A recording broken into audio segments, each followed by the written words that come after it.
imodoka itarabi yawe imodoka ni yabi yawe ndabyemera nta giparitsi wawe ntago imodoka ni yabi yawe ndabyemera ko uhagarara imbere none nta kibazo ngo uhagarare imbere none surayime hano nta giparitse ku mbuga yawe chef hano nta giparitse ku mbuga yawe nta kibazo ako nawe ntabwo none nanjye ntabwo tubifata ntabwo yemere yari ko wisaba ntabwo yemere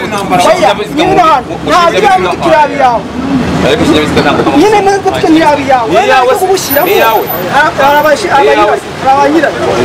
reka banze uri muri parikingi ya Mahanye none se ni wowe uyiparitse hano cyangwa urayiparikishije ngaho yiparukuriye ijyane none ntabwo nanjye numuyifata none amashusho noneho nawe ujya kuyafata hano uretseho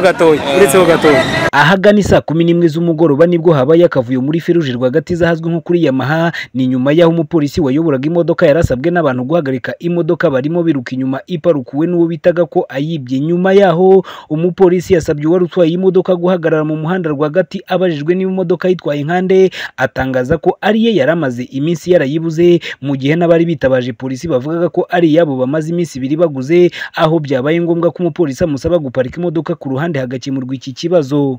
Feruje hano Feruje zafashe imodoka bati imodoka yangiribwe nibwo afashe umupolisi birangira nyine imodoka bayihagaritse ko imodoka yari yibwe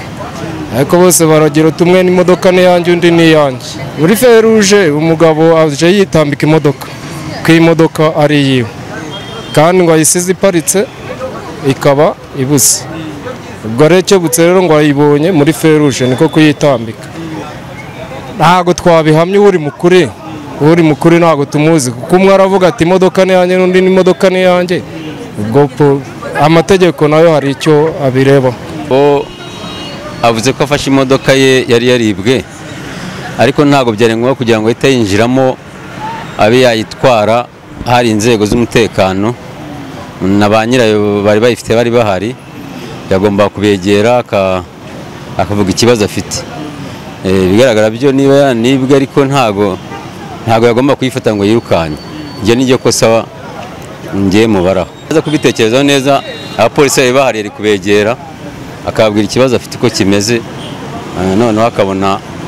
bakamuha umwanzuro w'icyo agomba gukora. Nyuma yo guparikishwa iyi modoka akakwa urufunguzo yayakishije n'ibyangombwa bye birimo na perimi nawe yatangaje ko atari ye ahubwo ari ya se witwa Ndaribitse Emile usanzwe ukora akazi ko gukodesha imodoka ngo iyi ikaba na business y'umuryango Ndaribitse Emile yaje kuhagera ubwo yaganiraga na BTN TV yatangaje ko bamaze iminsi bakodesheje umuntu imodoka ariko akagenda muti wamerezayo kuko imodoka yayihawe ku cyumweru yagombaga kuyitanga kuwa kabiri kuva ubwo aburirwa irengero kugeza ubwo yabihamagariye ababwira ko bajya kuyiparukura aho iparitse kuri Yamaha.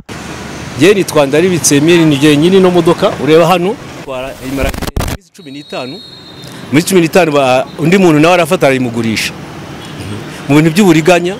amuha sinzi yamukoreye fotokopi iranga muntu biba byaragenze gute uteje ko polisi ariyo ibijyamo tukaribyo ko biri bugende. Uwo muhungu wayikodesheje we yasaga n'uzahiri noneho yaduhamagara ati imodoka mugene muyirebe hajya haruguru ya Feruje ya Mahani hiparitse ati we nta kintu ufata imodoka yawe ngiye amasezerano twararangije nye nta kintu uje abo twaburasanzwe si ubwa mbere si ubwa kabiri umuntu arazakodesha imodoka n'umuntu mukagirana amasezerano akayijyana amara kuyijyanaho nawe akagenda akayihundi akahitana imugurisha rwose umuntu akaba ati imodoka nk'irabona ko imodoka ifite agaciro ka $14 abo ati ngiye nifite ubukene ngiye nyira $8 nta kintu kayamuga imodoka itwara noneho nyira akazayigufatana noneho buri arahamagara muri Rwanda Revenue haba harimo amazina yanjye na nimero za telefone byose babirimo mbihuje niranga muntu no polisi ndayerekiranga muntu yanimara ko riranga muntu yanjye irebe niri muri nyiri modoka wari abavugaga ko baguze iyi modoka banafite inyandiko ya noteri banashyikirije polisi banze kuvugana natwe gusa bakavuga ko baguze n'umuntu babona ko imodoka ari ye hagendewe kuri tin number ndetse akaba yaranabahaye niranga muntu. uyu muhungu wa Ndaribitse waje guparukura iyi modoka yanze kuvugana natwe mu buryo bw'amashusho, gusa mu ijwi rye avuga ko yaje gufata iyi modoka arimo ahamagarwa n'umuntu amurangira aho iri, gusa ngo kuva mu gitondo aho yababwiraga ari hagendaga hahindagurika ku buryo nawe ashobora kuba yarimo acunga abo yayigurishije, gusa ngo uwamuhamagaraga si we bahaye imodoka kuko imodoka yayihaye uwitwa Azera banafitiye ibyangombwa, ababwira ko ayikodeshereje abantu baturutse hanze aribo bazayikoresha. Ni ukuvuga ngo imodoka nayihaye Uwimbabazi Azera ambwira ko ari abantu bazayaba muri Mozambique babashyitsi bazaba baje bakajya bayigendamo ku cyumweru. Arangije imodoka arayijyana, ariko nonongeye kuva kuwa mbere ndamuhamagara kuko amafaranga yagombaga kuma ntiyayaba. Ndamubwira nti se kutama imodoka yanjye, imodoka iri mu Ruhango. Rero ngo nyuma nibwo baje kumamagara barambwira ngo imodoka iri hano, nayo imaze iminsi 2 naramubuza atanyitaba, bambwira aho iri ndagenda nayifata. Nahamagara undi muntu ntazi umugabo. Ubu hagiye gukurikiraho iki? Nukujya mu butegetsi nta kintu, namujya mu buyobozi bakamenya ikigiye kurikira, ariko n'ubundi imodoka igomba gutaha kwa nyirayo. Bose uko ari babiri buri umwe yagaragazaga ibyangombwa birimo carte jaune y'iyi modoka ayitiye. Byaje kuba ngombwa ko imodoka polisi iyitwara kuri station yayo ya Lagarete mu mujyi rwagati, ndetse n'abayitaga iyabo bose barayikurikira kugira ngo hamenyekane ukuri kw'iyi modoka. Ibarushimwe Bihoki Keve Christian, BTN TV i Kigali.